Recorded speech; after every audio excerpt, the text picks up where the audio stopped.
Olá! Hoje nós estamos aqui com mais um vídeo do projeto Neve Responde, que é um programa, uma série de vídeos elaborado pelos membros do NEVE, do Núcleo de Estudos Vikings e Escandinavos, que vai sempre apresentar um tema ou polêmico, ou pouco debatido, ou que suscita muita curiosidade entre os pesquisadores, entre os entusiastas e aqueles que gostam de estudar e conhecer em mais profundidade a cultura da sociedade nórdica antiga. E hoje nós vamos trazer um tema que ultimamente tem aparecido muito nas mídias, em canais de YouTube, em podcasts, em livros e até em trabalhos acadêmicos, alguns de excelência, muito bons, e alguns que apresentam uma série de problemas por puro e restrito desconhecimento da área. Hoje nós vamos falar sobre as runas, sim, aqueles caracteres que aparecem em vários monumentos, em várias pedras rúnicas, monumentos funerários e escritas, e ultimamente as runas têm aparecido demais em pequenas pedrinhas ou pedacinhos de madeiras gravados que as pessoas usam para prever o futuro. E a primeira pergunta: o que são as runas? As runas, pura e simplesmente, são um tipo de alfabeto, são caracteres que foram utilizados pelos grupos germânicos, não só pelos nórdicos, mas vários grupos germânicos utilizavam as runas, e esse alfabeto único, né, a gente pode chamar assim, ele pode ter as suas origens ainda em pesquisa, mas o que se pode já afirmar desde já é que ele tem influência de alfabetos que circulavam nos antigos etruscos, de populações do Mediterrâneo, que a gente não pode esquecer que todas essas populações migravam, elas caminhavam ali pela Europa e teve uma troca cultural muito grande e uma influencia a outra. Muito parecido com o que acontece no mundo de hoje, só com muito mais velocidade. E as runas acabaram sendo utilizadas como um alfabeto, como um tipo de escrita que era dominado por poucos. Nem todos conheciam as runas, conheciam como juntá-las para formar palavras, para formar frases. E a maioria desses conjuntos rúnicos que nós temos, né, as runestones, que na Escandinávia existem várias, elas são monumentos funerários, monumentos laudatórios, e pouquíssimas delas têm ligação com a magia, como a gente anda ouvindo por aí, que há muitos que insistem, principalmente autores esotéricos, que não há nada contra, porque isso vai para a crença, e aqui nós não estamos discutindo a crença de ninguém. É direito de cada um acreditar no que quer. Só que o NEVE, como é um grupo de pesquisa formado por historiadores, por cientistas da religião, ele tem a obrigação de mostrar as pesquisas com fundamentação científica para esclarecer a todos. Então nós temos várias runas, né, onde a viúva de um grande negociante, de um grande guerreiro, mandou erguer para saudar a memória dele, honrar, e todos que passassem aqui lembravam: morreu o fulano, olha, a viúva dele muito rica, contratou alguém que soube esculpir esse bloco de granito, cravar, né, esses caracteres.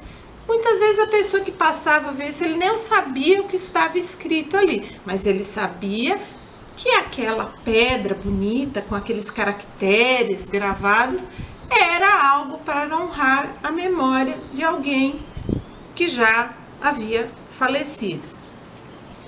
E hoje a gente vê que os pesquisadores, né, pesquisas muito adiantadas em toda a Escandinávia, na Inglaterra, nos Estados Unidos, que já mostram a ligação praticamente inexistente com magia das runas. O que se encontra são algumas runas escritas com maldições, é claro. A gente tem que ver que essa questão da maldição escrita é muito presente. Se a gente for pensar lá na história antiga, nós temos as placas de maldição, onde se grafava as maldições e se colocava no portão das pessoas. Quem assistiu a série Roma, há uma cena clássica lá de uma das personagens fazendo uma placa de maldição. Há algumas maldições com caracteres rúnicos e há também algumas caracteres runos esculpidos em ossos, em pedaços de madeira, que são magias curativas para restabelecer a saúde de quem estava usando, no caso, aquele amuleto. A gente pode chamar assim, um amuleto rúnico. Então grafava, porque a pessoa às vezes havia se machucado, um ferimento grave. E tudo era feito, utilização de ervas, de banhos, mas era também feito grafando ali num pedaço de osso, num pedaço de madeira e colocado junto ao ferimento ou muito próximo da pessoa para que ajudasse no seu processo de cura. Então nós temos todos esses usos das runas. Essa questão das runas como um oráculo, como algo divinatório, como é usado o baralho cigano, o baralho de tarô, o baralho comum, a borra do café e tantos outros métodos divinatórios, surgiu no ano de 1987 com um livro de um autor chamado Ralph Bloom, o livro das runas, aonde ele coloca as runas, ele vai explicar como é que se utilizavam esses caracteres, esse alfabeto para se ler a sorte, para se prever o futuro. Isso tudo baseado nos mitos que nós temos, que Odin queria conhecer as runas porque era um deus de um olho só, mas extremamente preocupado com o futuro. Odin queria saber o que ia acontecer, o que o futuro reservava para os deuses. Então ele era muito preocupado, então ele conhecia ali as runas. Então, baseado em todos esses mitos, esse autor, no ano de 1987, lança esse livro e traz uma inovação, que é a famosa runa branca, a pedrinha ou o pedaço de madeira que não tem caractere nenhum e que pode indicar o que o futuro reserva, porque ninguém sabe o que o futuro reserva. E aí, nessa onda, né, vamos dizer assim, de autores esotéricos, no final dos anos 80, começo dos anos 90, uma série de autores esotéricos com ligação com a Wicca, com a Nova Era e com uma série de outras ondas que estavam aparecendo, começaram a propor métodos divinatórios das runas totalmente baseado nos métodos do tarô e de outros baralhos. Então a gente ouve hoje, eu vou ler as runas na forma da cruz rúnica.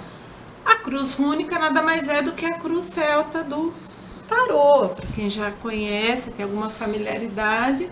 Mas isso tudo é uma criação do mundo contemporâneo. Como alguns neopagãos dos Estados Unidos e da Europa afirmam, pode seguir esses métodos divinatórios sem problema nenhum, mas há que se ter a consciência que isso é algo do mundo contemporâneo.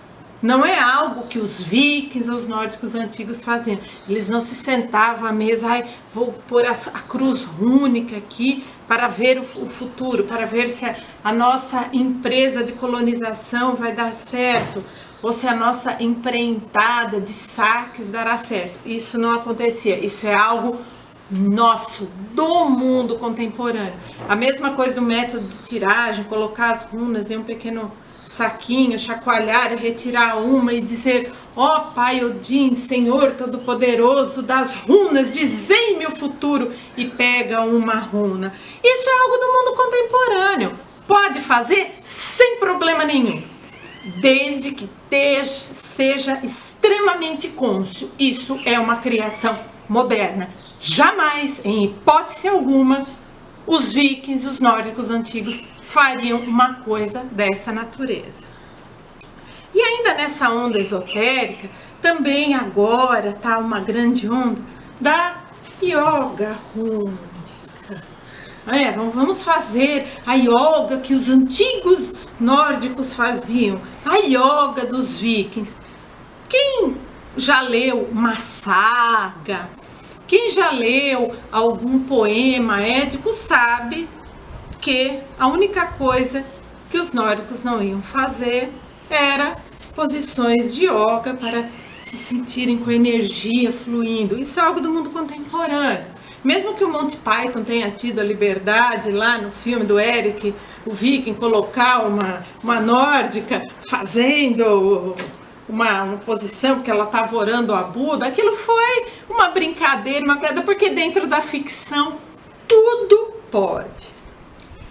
Essa yoga rúnica surgiu lá na década de 1930, quando estava toda aquela questão na Alemanha de sociedade ariana. Os hindus também eram arianos, nós também somos. E toda aquela confusão ariana que virou esse caldo entornado aí que todo mundo sabe. E aí se começou a pensar na arianos, yoga, transcendental, espiritualização.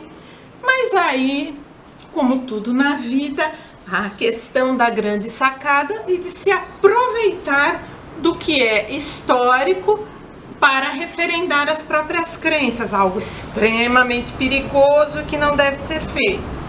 Na Dinamarca foram descobertos, no final do século XIX, uns chifres de ouro, os chifres de galerros, que onde tinham várias inscrições, vários desenhos. E no meio dessas pequenas gravações, um trabalho artístico maravilhoso da antiguidade, haviam algumas posições. E aí, como tudo que é uma atividade física, não é? E não há problema nenhum em praticar. Só que também tendo a grande consciência que yoga rúnica é sim uma criação genuinamente do século XX. Ela surge no século XX, assim como a leitura oracular das runas. E um outro ponto também, que essa nova onda esotérica, infelizmente, há pesquisadores que estão iniciando as suas pesquisas, alguns que já iniciaram, que estão deixando de utilizar toda uma bibliografia séria, comprometida, acadêmica sobre as runas e estão utilizando uma bibliografia esotérica que deve ser só trabalhada no nível da crença e estão inserindo toda essa bibliografia sobre runas em trabalhos acadêmicos.